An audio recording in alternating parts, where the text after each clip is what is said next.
listening to the Swamp Podcast. The Swamp is an acronym. Stands for some whack-ass movie podcasting. It's fucking chaotic January!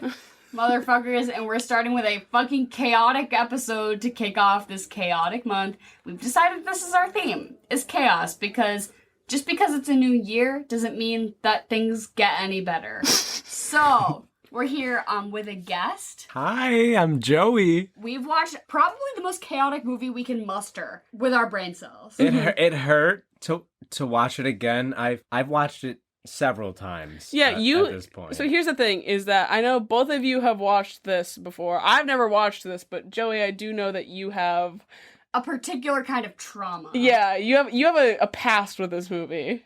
Yeah, so I've watched this movie many times before, and it has made me have a reoccurring nightmare. And so I'm gonna lay out the scenery real quick. I'm in my living room. My front door is to the right of me. It has one of those like little half moon windows in the front door. I look over. Scene pans over to the front door. to the moon, to the half moon. And you see the Cat in the Hat, but you can't see the white face or anything. Just the hat. You see the silhouette of the cat face with the hat and red glowing eyes. And I look at that, I know I'm in trouble, right? And so I look at that, and I immediately try to I run to a portion of my house where there are no windows so that I cannot see the Cat in the Hat with the red glowing eyes. Yeah, exactly. So, it's like tornadoes. Get away from windows, but it's the Cat in the Hat. Absolute destruction.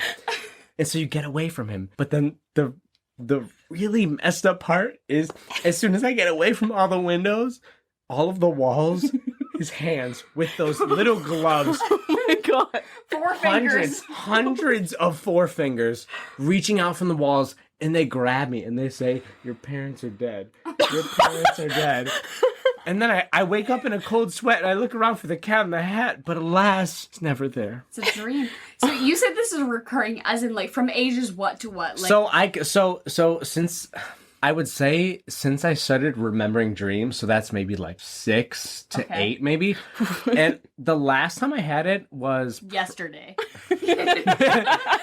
That's why I'm in a cold sweat right now. I think I haven't had it in a while, but usually if I have recurring dreams, there's a point where I'm able to tip the tide. So like one time, I got like murdered by Michael Myers, and maybe it's just a Michael Myers thing. Yeah. But then one day I was able to overcome it, and I saved my family. I've never been able to beat the Cat in the Hat. He's that final boss. I think that he will get me until the day that I die. But, I bow down to him. He's powerful. It's a testament to him, really. I feel like really unfortunately is usually we give the ball, we put the ball in the court of our guest. We say like, it's all on you. Pick whatever movie you like. But for some reason with you, we were like, absolutely there is no decision in this matter. It's the Cat in the Hat. And I will say it was because that for a while, Emily and I were tossing around the idea of doing the theme of only movies that had a less than 10% rating on Rotten Tomatoes, which we thought at the time was brilliant. Only horrible movies. But then when you go and investigate what movies have less than 10% on Rotten Tomatoes, it's just like a horrid selection. And we simply decided that there was not enough feasible content there for us to give you more than this. Like this, I believe that this was the only less than 10% movie that we felt like was a catalyst for interesting conversation. Yeah. Well, like, people have actually seen this movie. I feel like any movie that has less than 10% on Rotten Tomatoes, no one else has ever actually seen. Right. It's just like maybe a spy garbage. movie. Yeah, quite possibly. So what percentage did it have?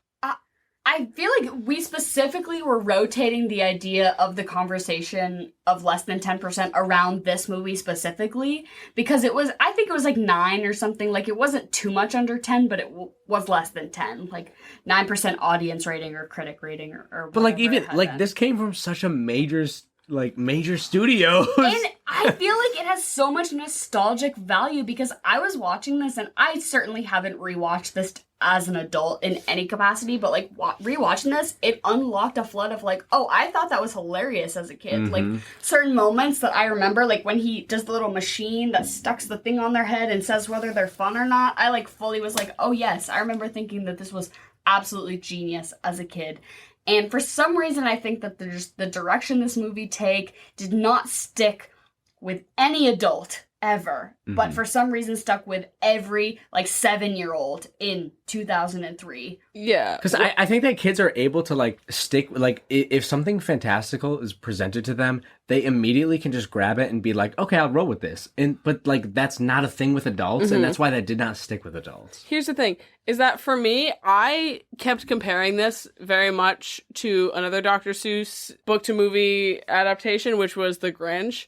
And for me, The Grinch was a movie for children, but like made for adults sort of thing. And this movie was for children, but it did not cater to the adults in the same way. There were so many hilarious adult geared jokes. It didn't land. It didn't land. Right. Innuendo.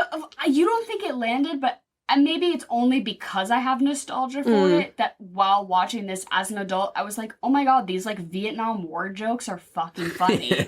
I just don't have the same nostalgia, I think, for, well, you, Joey, do not have any nostalgia for this. This is something that I wish was wiped from every single source of media, no matter what. I think every single event that happened was something that is my personal purgatory that I could not escape.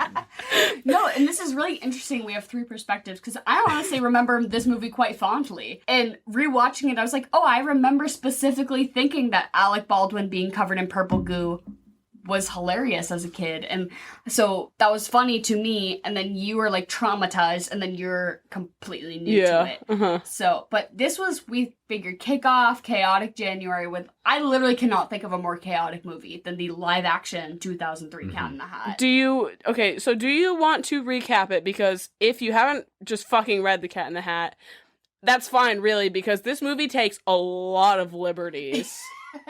More than it should, probably. Yeah, so true. So, well, The Cat in the Hat, the book itself is, 20 pages max long. Yeah, like, top. It's so short. It's basically the book form in my remembrance. The cat shows up, these 2 kids, it's a rainy day. He shows up, he makes a mess of the house. They say, oh my god, mom's gonna come home. Thing 1, thing 2, show up. It's a whole ordeal. They clean up the house right in the nick of time before mom comes home. And then that's the whole book. And it's very short. And this movie makes a whole ass movie out of it with car chases and Alec Baldwin and also like the space-time continuum. There's a rip in it and it's a box that we have to close and the dog with is the lost. Cat in the Hat multiverse. Yeah. So. But I guess as far as a recap, it's just Sally and Conrad. They're brother and sister. Their babysitter has left. Their mom has to come home from her job. She gets the new babysitter, who's Mrs. Kwan, who honestly, in my opinion, is fabulous. She falls asleep immediately, serial narcoleptic. And they're like, well, she's asleep. And then the Cat in the Hat shows up.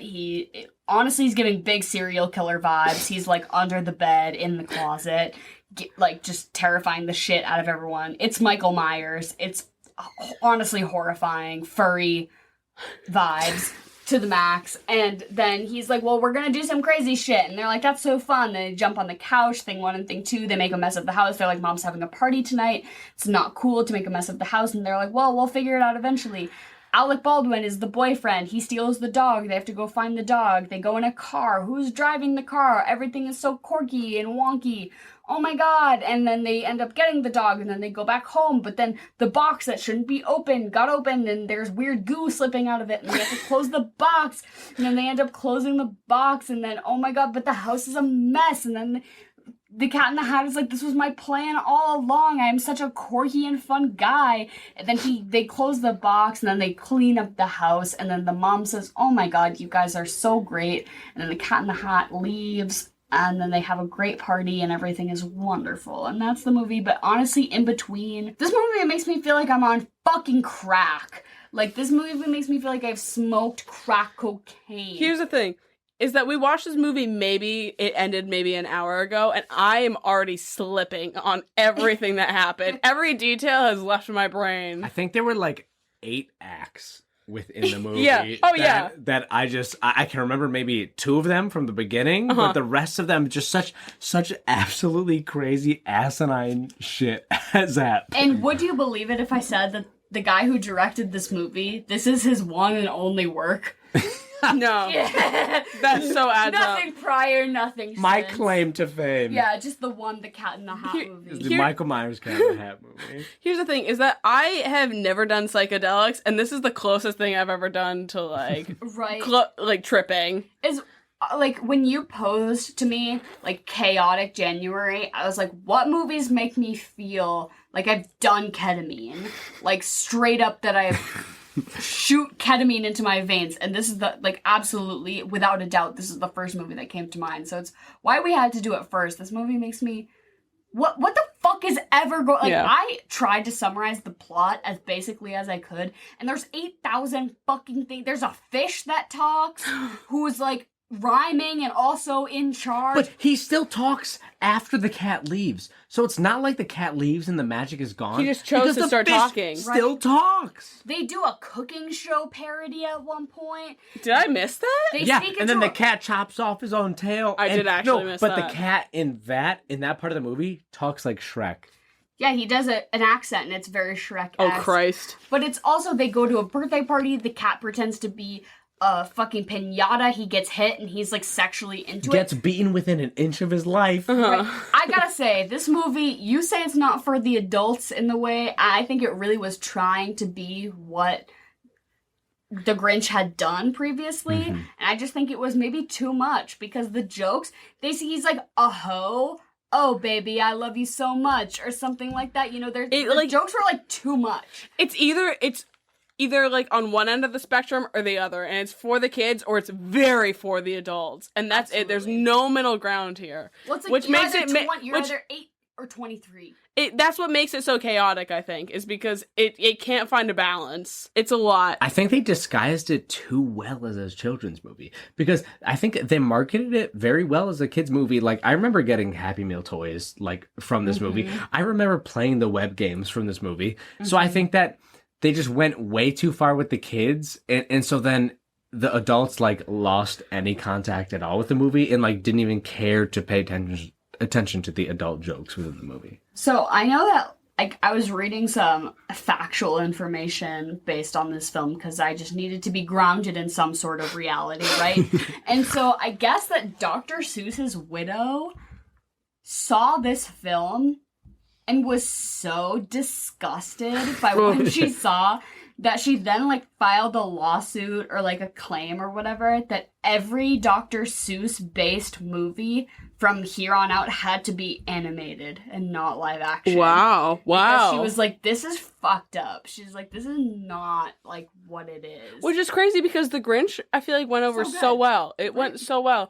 Which, speaking of, and I'm going to preface everyone here now because I'm definitely going to keep comparing this to The Grinch because it's the only it's the only other live action Dr. Seuss. But so for reference, The Grinch happened in 2000 and this happened in 2003. So, but The Grinch went over so well that I think they clearly thought that this would also, like, be in that same you know, universe of success because they're very similar in concept. Yeah.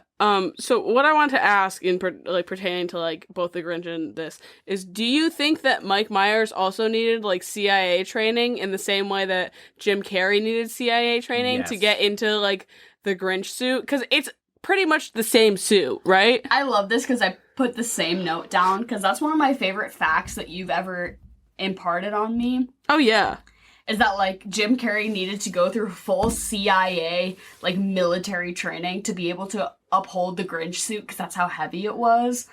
I don't know any facts about this, but I did read that Mike Myers was extremely difficult to work with on this film, that he was a total diva, that the studio considered that he was being so divalicious, I guess, that he lost the money. So they sued him for like a few $1 million because they were like, you were such a fucking hassle to work with on set that you owe us millions of dollars. And I think they lost. I think they just settled that he would be in another movie for their studio, like down the line. It was just Shrek 2. Right, yeah, right. Thank God. Yeah, thank fucking God. But so I guess he was really difficult to work with. But I did read that they had a ton of fans in his suit, which, I mean, it's only 3 years later, 2000 to 2003. But I guess like the suit was only so heavy because there were so many fans keeping him cool in there. But I don't know much about the technicality. But I believe in Jim Carrey's ability to execute military training, but I'm not so sure about Mike Myers. Absolutely not. Absolutely not. Listen, Michael Myers has never been through, like, I feel like he's never been through, like, a crazy rough situation. Like, in any movie he's been in prior, he's just been him and been goofy. Yeah. And he's never had to put on, like, this crazy persona that, like, also involved, like, a physical alteration on top of that. Well, I mean, like, Austin Powers, like, that's probably the closest he's ever came, and he just had to put in, like, fake teeth and a fucking wig. They were like, they were like, yeah, like, dance a little bit. Like, be a little horny. be goofy sexy. And he's like, oh, I can do that. And this one, they're like, you need to wear a 200-pound feline suit and be out of your fucking mind. And still be horny. and be horny, but PG.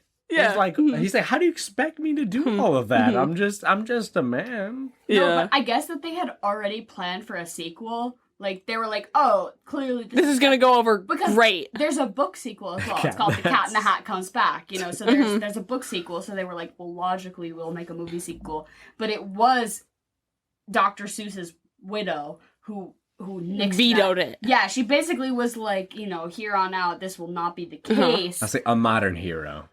Really, thank God for her. Yeah, right. But like, she's a legend. I salute that woman. I'm sure Mike Myers was like, thank fucking God. Thank God for that. Speaking of the books and sequels wise, do you guys have a favorite Dr. Seuss book? At least as a child, because here's my thing is that I feel like this was the book it's definitely like the most famous maybe not the most famous, but like first or second. This is the book that I remember the least as a child.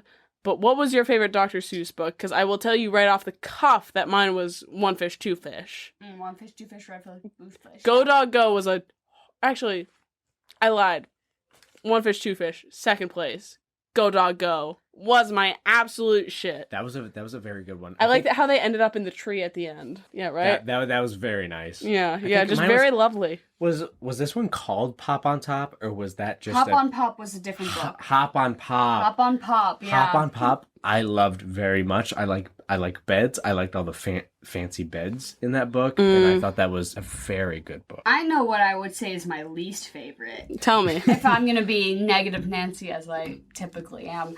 But I fucking hate the places you'll go. It's too much. It's too much. They read it at my 6th grade graduation. Oh my God. And I was like, this is bullshit. And then every graduation card ever is like, the places you'll go themed. Fuck you. Like, fuck you and your Dr. Seuss bullshit.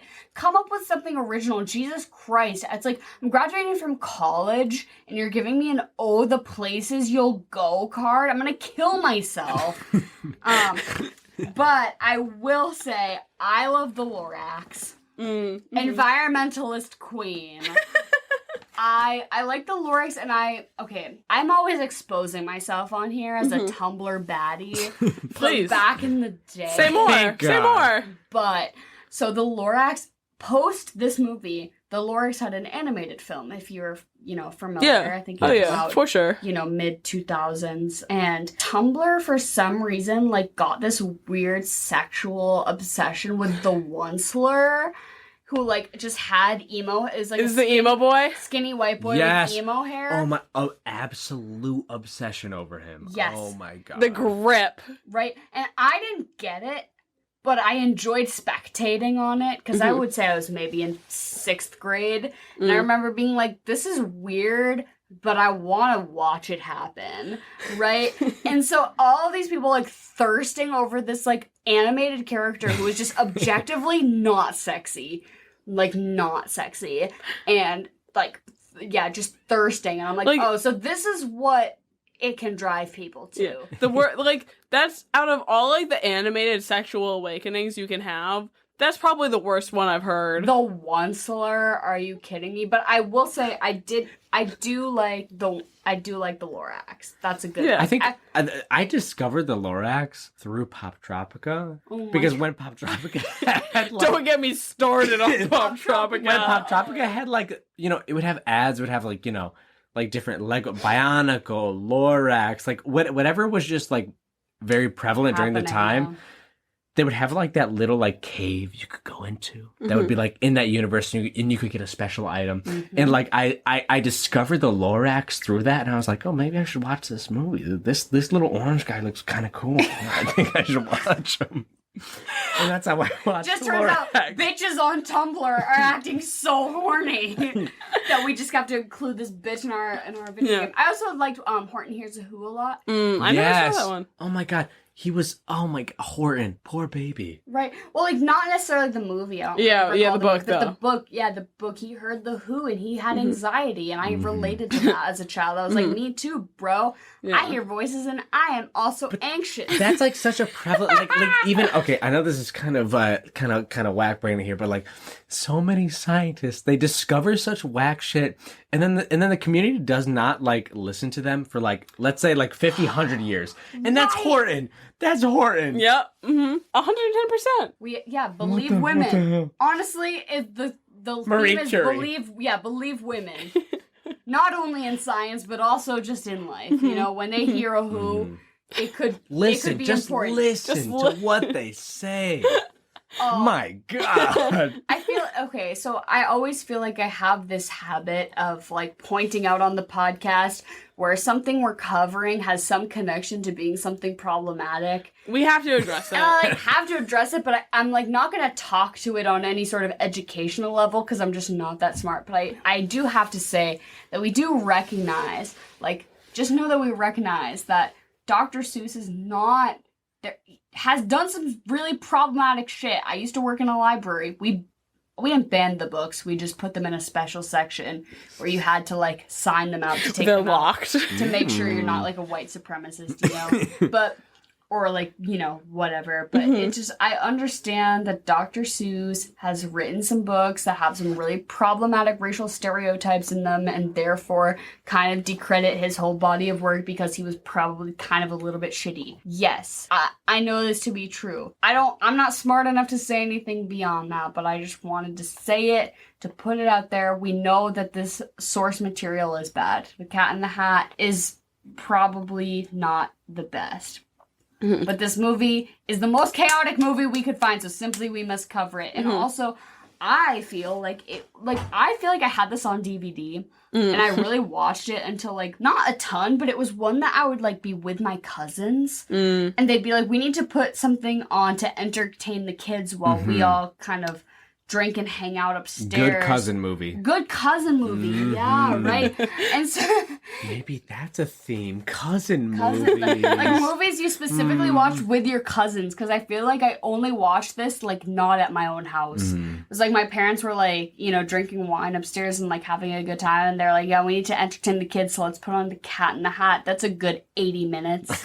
Like nothing against my parents, but like simply it is the truth, and that's why unlocking the memories, I'd be like, oh yeah, I was like with all my cousins in some random basement watching this almost every single time.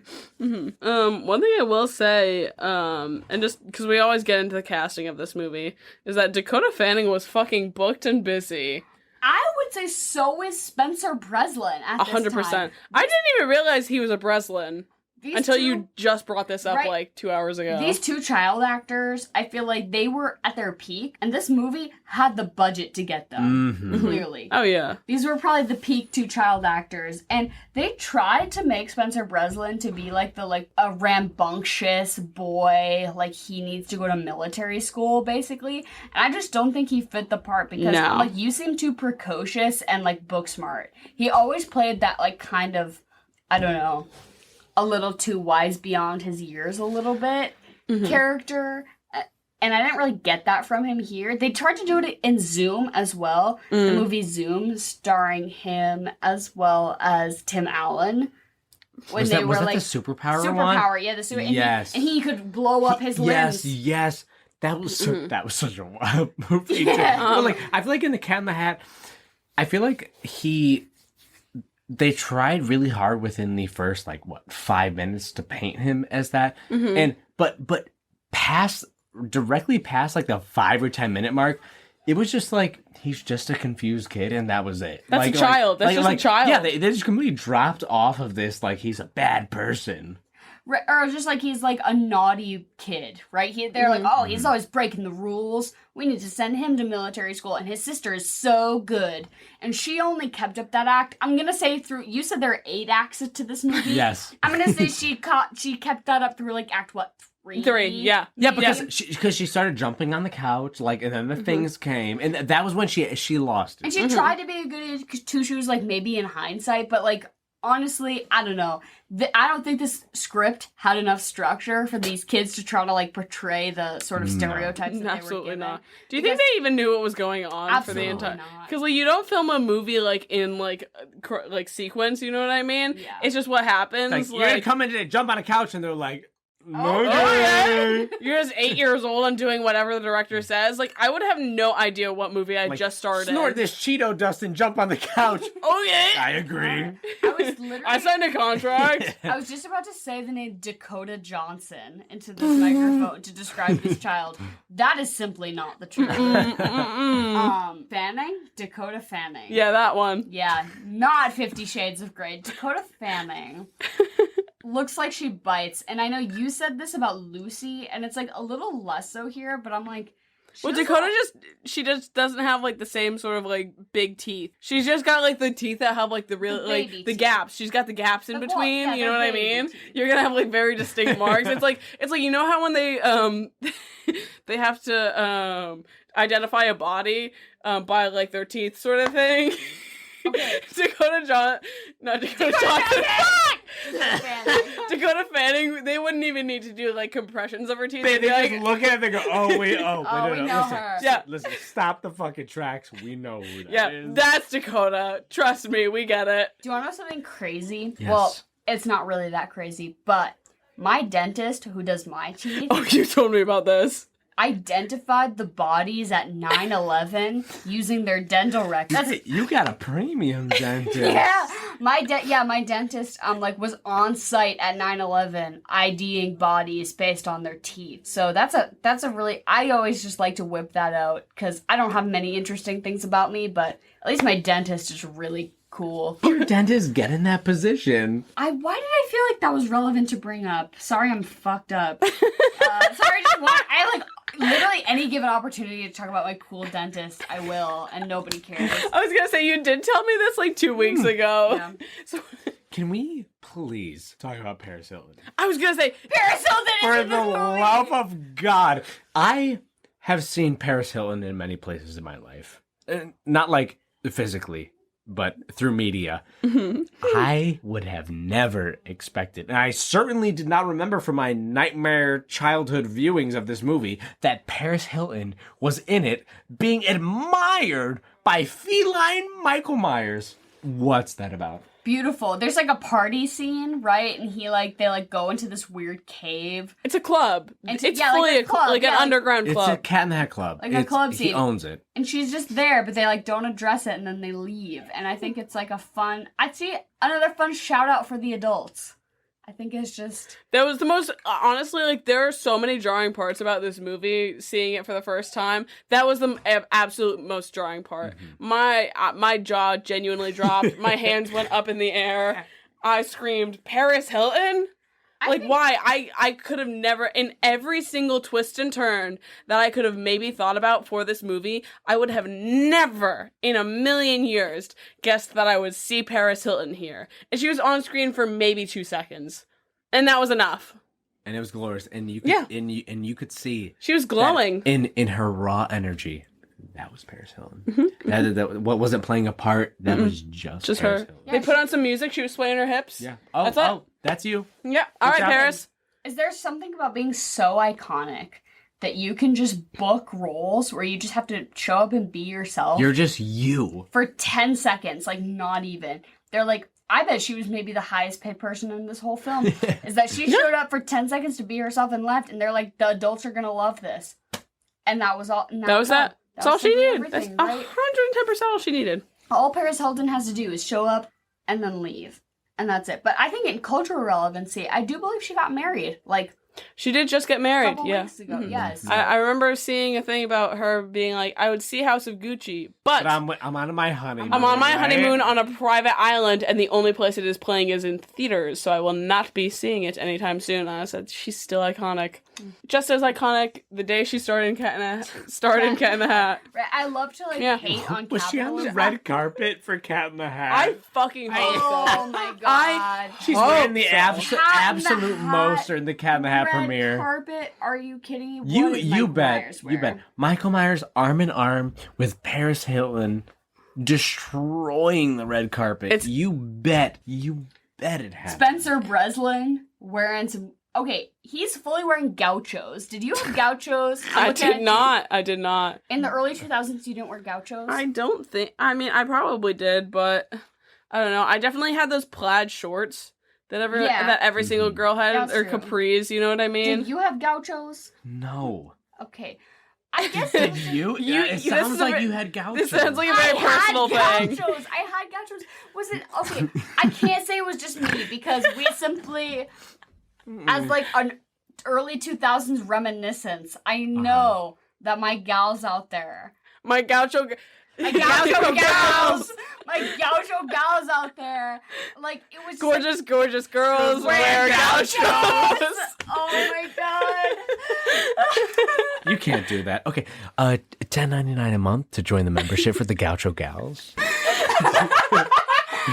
Oh my goodness. Okay, I can't believe this wasn't your truth, Emily. No. They were just comfortable pants. Mhm. They were just comfortable pants for Listen, a young woman to if- Are you wear. sure? If you- When's the last time you wore gauchos? When I was 8. If you looked at and you remember how they felt? Yes, they were nice and loose. They Here's ended at the calf. Here's the thing: is if you looked at me now, you'd assume I wore gauchos as a child. Never wore Oh gauchos. yeah, you were a plaid capri kind of gal, Yeah. I guess. Oh I was my the girl that at her fourth grade picture day wore one of those cotton like polos and a tie. Oh. Yeah. Oh. From Justice. Nice. Yeah. Gay with a Oh yeah. capital G. Yeah. Yeah. It was a lot. She went, I go against the grain. Somehow it was still a shock. Do you remember the Bobby Jack with the Oh, monkey yeah. who always said Oh, something The a little gum? sassy? The gum bubble? He said something sassy with a gum bubble.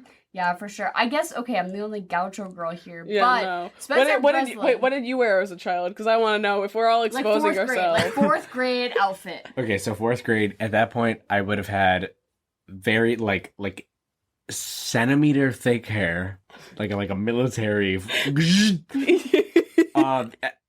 cotton, long sleeve, blue-black plaid. Yep. And I'd look at the camera with my one missing tooth. And I'd smile at it like, I'm gonna ace the CMTs, the Connecticut Mastery Test. I see it so clearly. And then in fifth grade, I broke my ankle, and they gave me extra time on the test. How does that connect? It's not a physical thing. What do you mean? The mental fortitude you must have. I get an extra 30 minutes. I finished like 20 minutes before the rest of the kids, and then make me sit there the extra 30 minutes. I'm like, guys, you got it all wrong. Can I please go to recess? It's so messed up. But whatever, I'm sitting there enjoy my extra time, looking at my not gauchos, just living it up, honestly. But you know who got extra time on his test was Spencer Breslin in this movie, because that boy is a fucking idiot. I gotta say. I don't know, I'm trying to segue. Listen, I don't think he knows what he's doing in this movie.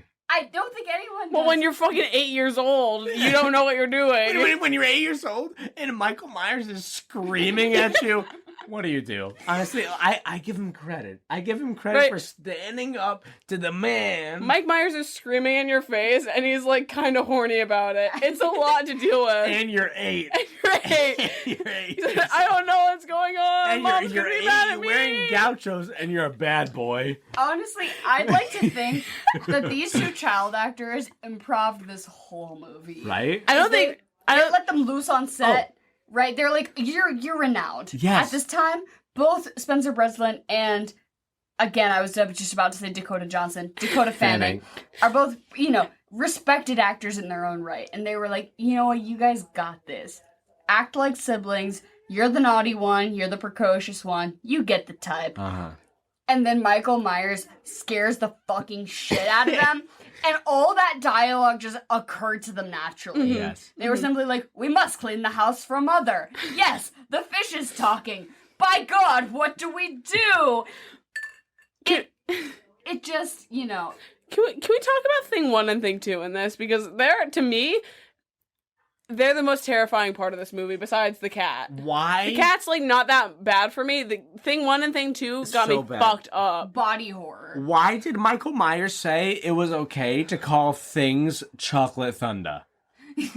What is, where did that come from? They called thing 1, 2, like thingamajig. That's fine. That has like thing in it. Chocolate thunder. Where? What does that have to do with their personality? I think Their it was- jobs? It was a joke for the adults that didn't go over well with our audience. So bad. The X. Hard pass. I think thing 1 and thing 2, here's what I have to say, is that, Dante's Inferno, right? is that there are certain circles of hell for certain types of people. And there's a very special circle in hell for the kind of person who wears a thing 1 and a thing 2 shirt, like 100%. in America, not just America, but I guess the world, but specifically like in the American wilderness. I want to look up the actors for thing 1, thing 2. I'm sure they're just, I think they were fully CG'd. I would like to think they Really? were just voiced. Maybe they did like mocap or something. But here's the thing: is if you like at Six Flags buy thing 1 and thing 2 shirts, like that's fucked up. But even beyond that, thing 3, thing 4, anything shirt beyond 1 and 2, even You're fucked. Even special or separate circle of hell, right? So thing 1 and 2 shirt wearers, you get your own special section where you were tortured in a Mike Myers catsuit type way.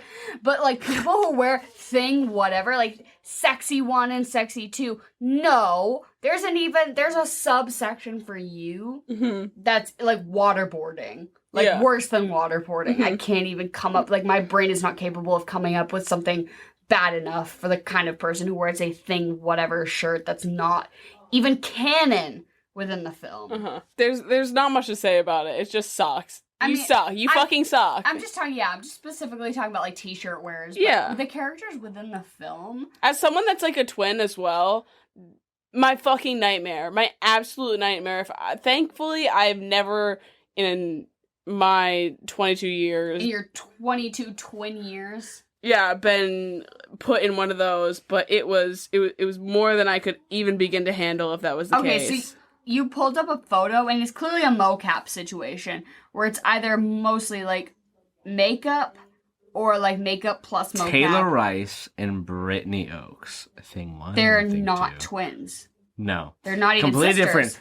Not even sisters. They're just two Oh my god. similarly looking blonde young women. I'll tell you what, I like their red carpet outfit. Can we debate like what is the presence of Catnat? Is this a chaotic deity that just feeds off of chaotic energy and making people anxious to keep living, or is he is it a genuinely good being that wishes to correct bad behaviors. What is it? I'd like to think that it's the former, that it's the first. It's the first. It's the chaos. I think like so. Absolutely, yeah, chaos, right? Because It's a no-brainer for me with that one. I would like to think that I've had a bit of a cat in a hat show up in my life, you know, where it's like tempting me to do the wrong thing. Was it a horse or a purse? Yes. No, What experience well, exactly? it's just like, here's the thing, is that if a cat in a hat is going to show up and tempt you, only to feed off of your chaotic energy to feed his likeness, Yes. is that he simply cannot survive as a being without the chaos of children or people, for that matter. I would like to think that, you know, maybe this has happened to me, is that somebody has been tempting me to do something perhaps wrong or obscene in the matter of feeding their own, you know, chaotic. It just sounds like you're talking about a devil right Well, now. but I'm saying it like the Cat in the Hat, literally a devil. He shows up and he prompts these children. He says, "Let me cause a mess. What are you gonna do about it?" And then they start doing crazy shit, and then he's feeding, he's growing, he's becoming stronger. But the thing is that he resolves it though. Like in the end, after he's gained their energy and their power. Yeah, but like a normal devil would just let it be and let the chaos ensue, and then But he's and not then a the devil. mom. Energetic, otherworldly being. I want to know what the Catholics think about this movie. Well, he just gets off on like edging anxiety. Yes. Yeah, that adds up to me. That's pretty hot. Really? Yeah. Okay. Yeah. Well, here's the thing: is between the two children, right? So the Spencer Breslin character, whatever, what's his name? Something weird. You got it. Eunice. No. You keep saying Conrad. Concrete. Was it his Limp Biscuit? Many names. Concrete. He's gonna do the chaotic thing, right? And then Susan. Sure. Sally. Sally. She is gonna do the right thing. So he's an instigator. So he instigates a conflict in which, you know, she feels tempted to do the bad thing, and he will automatically give in to do the bad thing, and then they do the thing, and the energy of wrongness in which they create by doing the thing that he creates for them is what he then generates off of to feed thing one and thing two, which are then motorized vehicles which power his machine of destruction and chaos. But what was the motivation in the beginning? So you remember like the beginning scenes where Conrad is just like ripping apart the house, taking out the drawers. What was his motivation? I mean, he ended up being like the popcorn suit to go down the stairs in his sled. But like he opened many drawers that were not related to his suit. So what was the motivation behind him destroying stuff? Like I still don't get that. He's just an 8-year-old boy. I mean, were you ever a child? I was 8 and I did not destroy my fucking house just because I you're just felt not an like asshole. Okay, because I'm gonna argue. Guilty. This is a film, so everything. This is a film. This is not a movie. This is a film. So a piece of cinema. Everything has to be exaggerated to some extent. So, did I open my parents' junk drawer and root through it for my personal pleasure? Absolutely. What is the dramatized version of this? Ripping the drawer out and letting it scatter. I just feel like I remember watching this movie and being so satisfied by every action that was took, right? Not necessarily by Conrad, but by anyone, because it was always so aggressive and dramatic. Like, yes, I'm going to rip this out of its wall. Yes, I'm going to go drive this car into the town and do something. The goop, the goop on Alec Baldwin, like, we haven't even talked about Alec Baldwin. All the goop on Alec Baldwin, it's just like, everything left such an impact on me, because you're doing every action to its absolute nth degree. When you watched this movie, did you have, like, secondhand sensory feelings? Yes. You say the word sensory, and it's, like, awakening something within me, because truly, so many things in this movie, like, the CGI bubble goop that was surrounding Mrs. Kwan when she was asleep on the couch. As a child, I was like, I would give anything to touch that. that like intergalactic goop. And then on Alec Baldwin, like the goop on his hands gave me certainly a very reaction. I was like, that slimy stuff is like, I can feel it in my hands, even though I can only see it. I simply can feel it. I feel like this movie does such a great job of portraying, like, not, like, all the senses, right? So you get, sight, maybe not smell, necessarily, but you get, Imagine- I got some. Imagine seeing this in 4D. Oh my god. Dolby 4DX. Smell the goop. What it smells like purple flirt from Jimmy Neutron. Like bubble gum. sound. I get bubble gum from this movie yeah, just because that's like the kid smell. But like, do you? the But I touch. felt like when they went into like the alternate Cat in the Hat universe, I felt like we got Charlie and the Chocolate Factory with exaggerated rooms and everything, which And you is like said Jimmy kind of crazy. Neutron, which like totally the Jimmy Timmy Power Hour special where they did the crossover between Jimmy Neutron and Timmy Turner. One of my favorite pieces of media. Totally gives Now me that that's vibe cinema. of like the weird animation style that they tried to like attempt with that special, which was like it not quite had the technology yet, but doing like 3D animation on something that wasn't 3D. And it felt so.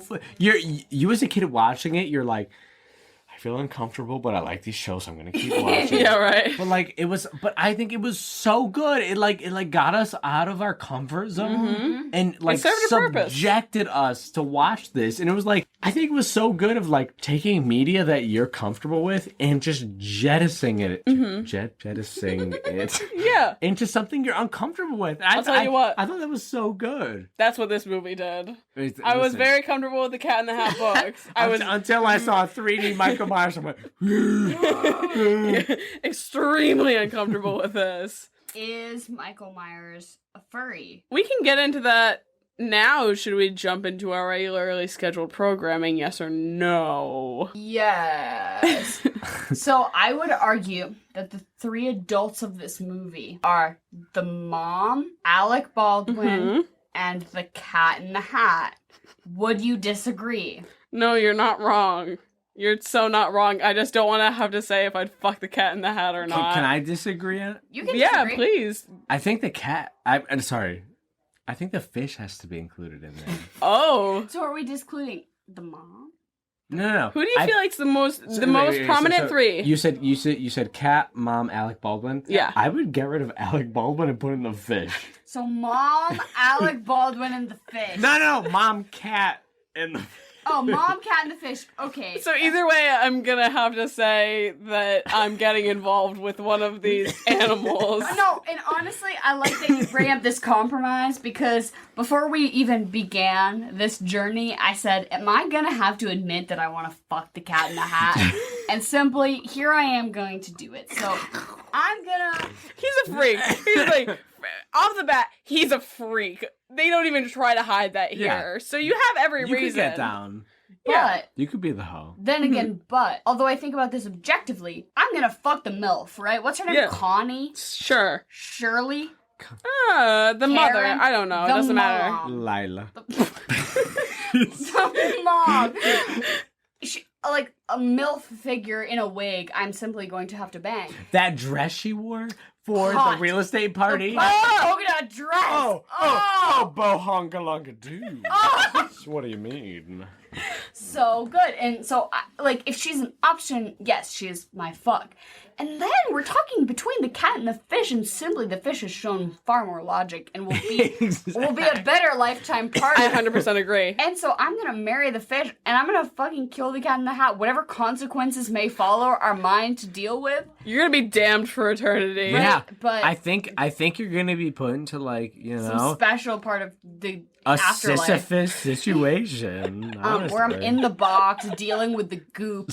But yeah, in that Keep the goop at bay. in that 3, I just like I know it's not okay to marry a fish, but At least you're not fucking the fish. at least I'm not. Yeah, okay. So, but that's my answer. Is that I just think that's the most No, reasonable. I am gonna have to copy and paste you because I entirely agree.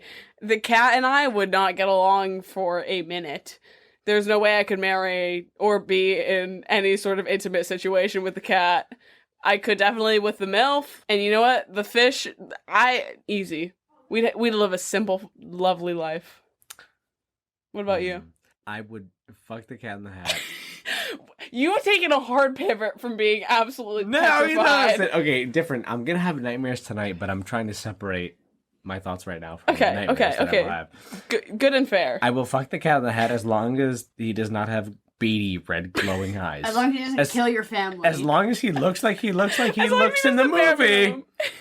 That's fine. Because guess what? I know he can take me to crazy places. Guess what? He's going to have a thingamajig in the Grand Canyon, and we'll have a fun time.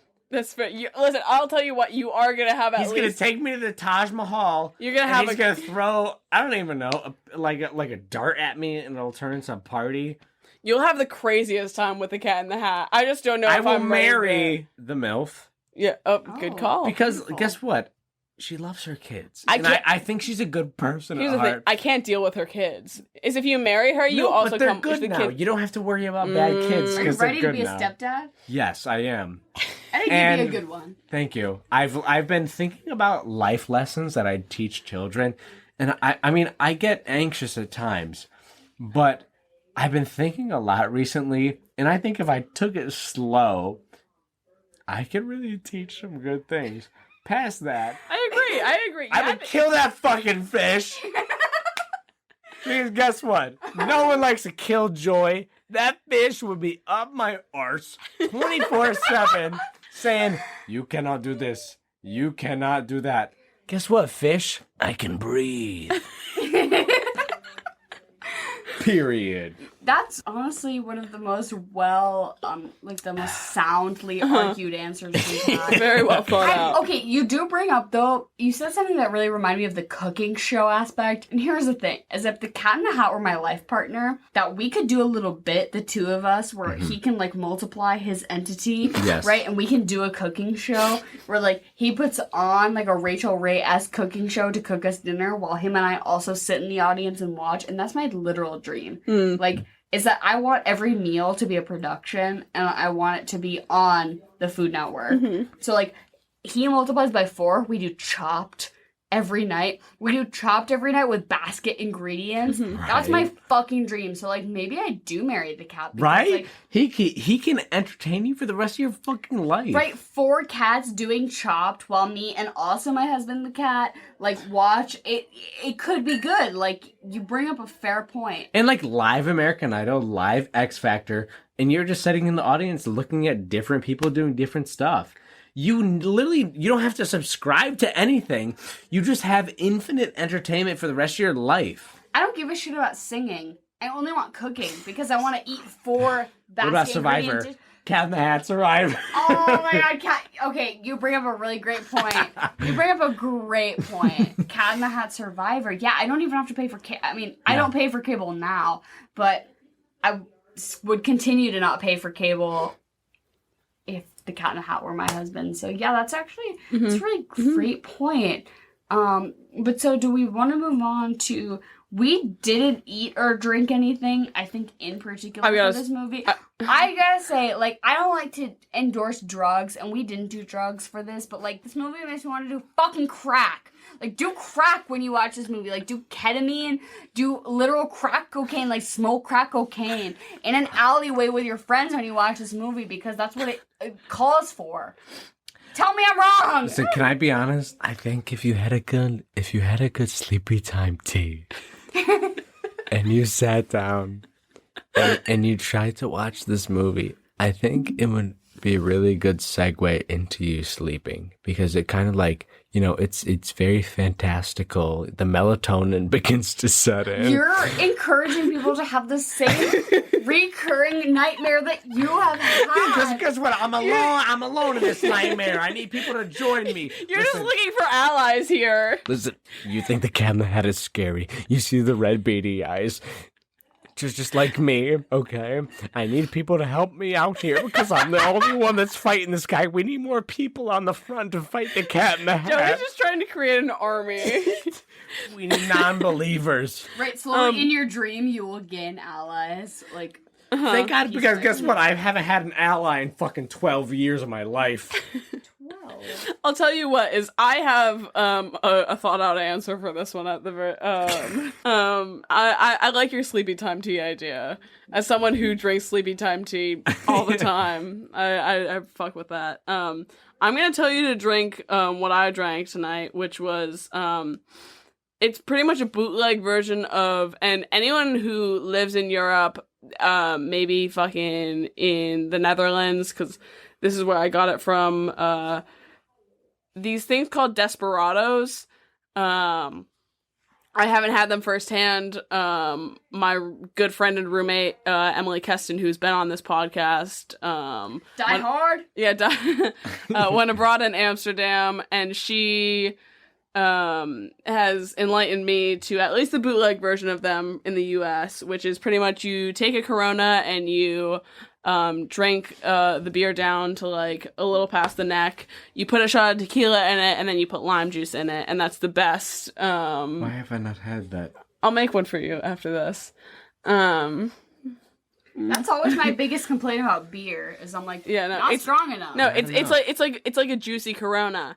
So I would say that you drink those because the last time I drank those before that, I got just shit faced, and I think that's what you need to be for this because they're so easy to drink. Food wise, I think you go back to your childhood roots. And I'm just giving shout outs to Kesty all day today because she also inspired this one. I think you cook Kraft mac and cheese and you make a little hot dog and you cut up the little hot dog bits and you put it in the mac and cheese and then you're fucking 6 years old again. Counterpoint, get rid of the mac and cheese, eat raw hot dogs. And that will shunt you back into reality. That's hard take to like. That's the part you're getting rid of is the mac and cheese. That's the most palatable part of that dish. But I remember my grandma used to cut up the hot dog lengthwise like a octopus. like a string cheese? No, like an octopus halfway. Well, yeah, string cheese is. But halfway. Yeah, it's like a string cheese. Halfway and then 3 ways, and then she would pull out the little tendrils and it looked like a little octopus. It's very cute. But how would she like? What would she put it on? On the mac and cheese. On top of it? Yeah. Mm-hmm. It's like sitting on a sea of mac and cheese. An octopus in a little sea of mac and cheese is very cute. I feel like it's a monster. And I'd be really scared of it to eat my mac and cheese. It was just nice because you got to eat the hot dog. Mm-hmm. It was my... Was it cooked? Yes, it was cooked, of course. I think you're the only person I've met that has some experiences with the raw hot dogs. Uncooked hot dogs? What the fuck? Raw hot dog gang. Yo, DM us if you ever had like a raw hot dog experience. We're subscribe, like, comment below if raw hot dog gang. We're just trying to find allies for you tonight. Literally, I'm so alone. Literally so disgusting. You know when you realize like your experiences are not your own. All of your experiences are your own. If anyone has had a nightmare of cat in a hat with red beady eyes or has eaten a raw hot dog, try to contact me on LinkedIn. Okay. No, slide into the DMs. We'll transcribe the message into hieroglyphics and then put it in, and then give it to a carrier pigeon in a specialized note that will be very cryptic, and you'll have to solve the clues. You'll have to like go to many national monuments to find out what it means. It's what the cat would want. Yeah. And what would you follow this up with? I have a very specific movie that I'm going to answer you. I'm glad you moved on because I didn't have a single thing. I just said my only comment for what to eat or drink was something gooey. Right, as I was Fair. The goo, the purple goo at the end, if you can emulate that in any way, shape, or form, like that's what to go for. But otherwise I don't. But what do you follow up with is I had 2 answers. So I think that the person who directed this had some involvement with the Edward Scissorhands movie, which is through IMDb fact. The houses and the color palette in this movie are like extremely similar to the sort of like pastel-y Edward Scissorhand house, sort of cul-de-sac thing that they have going. So I'm like, you could go for that, I guess, if you're being like factual. But vibes, based on vibes alone, Spy Kids 3. Ooh, that's good. Here's the thing. I love the Spy Kids movies. That's like the Lost Island one with Steve Buscemi. No, that's number 2. Number 3 is when they're in the video game. Oh, that one. Fucks. Oh my god, with Elijah Wood? Yes. So I love Spy Kids 1, 2, and 3. We've never covered any of them on the pod, and we will. That's kind of messed up. Someday in time She's we coming. will, because like, they're some of my favorite movies ever, but Spy Kids 3, very specifically with the guy who is Elijah Wood, they're stuck in a video game, and it just gives me this specific time in my life. Maybe when this movie came out, just, like, again, in the basement with your cousins type beat movie, like, that's just what I get from this, and it makes me really want to watch Spy Kids 3. Like, this was just purely organic. I don't know. I was watching this movie, and I was like, I want to watch Spy Kids 3. Miss being in my cousin's basement watching Spy Kids 3, thinking Elijah Wood is the coolest guy ever. So that was my recommendation for what to follow this up with as far as vibe. I like that. For me, it's Rugrats in Paris, and I won't elaborate. Stop. I want a mom that'll Make it last forever. I want a Similarly mom to make yours. it all better. It just hits the vibes for me, and that's that. Okay, Rugrats in Paris was literally one of the saddest movies ever made. It's so See, messed up. I never had that experience because I watched it maybe once as a child, and then I watched it like 2 years ago when I was drunk. And what, you weren't sad when you watched it when you're drunk? Nope. You need to check yourself. Like, I probably was for like 5 minutes. I'm over it now. I've moved on. I talked about it in therapy. I'm good now. I love that for you, but in high school, I had a friend who got dumped, and we all went over to, like, console her, and for some fucking reason, we put on Rugrats in Paris, and then we were all crying. Every single one of us, in unison, we were crying because Chucky doesn't have a mom. And it was no longer about my friend who got dumped, but it was suddenly very much about Chucky who didn't have a mom. And I don't know if that was the best way to deflect the situation, but it felt right at the time, so I stand by it. Mm-hmm. What about you? Do you have any recommendations? Yes. So I think to kind of stay in the same universe of, like, throwing a little bit of the unknown and magical into your life, Zathura. The sequel to Jumanji, where there was limited swearing. I think the word bitch was said once, and it grabbed our attention in 4th grade. Just because Zathura starts off so real, and then it introduces this otherworldly aspect, like, probably like 30 minutes into the movie, and then the rest of it is otherworldly, but it still feels so real. So it's kind of like, it's a little like perpendicular to Cat in the Hat, because when you jump into the Cat in the Hat, it's so out of this world, and it's so unbelievable. I think Zathura is a really good, like, calm down to kind of like, you know, it's kind of like a little dose of the, ooh, wow, this is crazy, but it still feels very real. So I think that you could, like, microdose Zathura to get back to where you need to be. I love this. I could not full body agree with you more, because this movie, I like, maybe not quite the same. I'm gonna say the Cat in the Hat, I was like, 6 or 7, and Zathura, I was maybe like 8 or 9, so it was just like maybe the next step in life beyond it. But as far as, like, the age you were, where every movie you watch, you dove in headfirst, right? So every movie you saw, you were like, this is the reality I'm immersing myself in. You accepted it for everything that You're like, it was. nothing is objectively good or bad. I simply am accepting a movie for being an experience, right? Where you had no, like, concept of having an opinion, really, or just, like, liking things. I don't know. But Zathura, we had it fully illegal, like, not illegally, but what is it, like, burned onto a disc? Yeah. Like, we, like, fully, like, copied it from TV onto a disc, and we had it in my house. And that movie's fucking crazy. Kristen Stewart is in it. Who's the fucking bitch from The Hunger Games? PETA? Who plays PETA? Oh, Josh Hutcherson. Josh Hutcherson is in it. Fucking bitch from the Hunger. That movie goes so crazy. It's like, yeah, it is. Oh my god. It is Jumanji for Gen Z, but it's insane not because really. it takes place in a space. small suburban house. In space. What the fuck? Wild. And then also, like, the scenes with, like, the furnace downstairs and the robot downstairs, Crazy. terrifying. Very scary for a small child. Nightmare inducing, like the Cat in the Hat with the beady eyes. So Just saying. I really remember, like, what you're saying. That movie, I don't know. That movie was wild. Kristen Stewart was in it. It was fucking wild. Made me feel crazy. As a kid, I was like, oh my god, movies can have plot. Outstanding.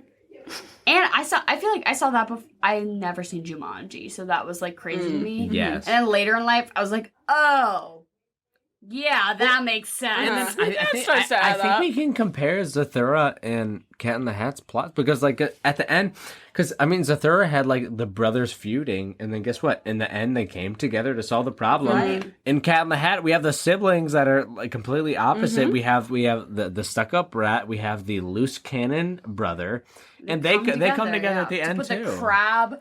Honestly, that little crab put the lock. crab on the box, that baby. Little crab lock is I want it on a necklace. It's stunning. I know a That bitch was has that as adorable. her septum piercing somewhere. Oh my god, I stunning. hope so. A little crab. I wish. A little crab stuff. Not me. For someone Or even- else, though. Maybe for you. Earring.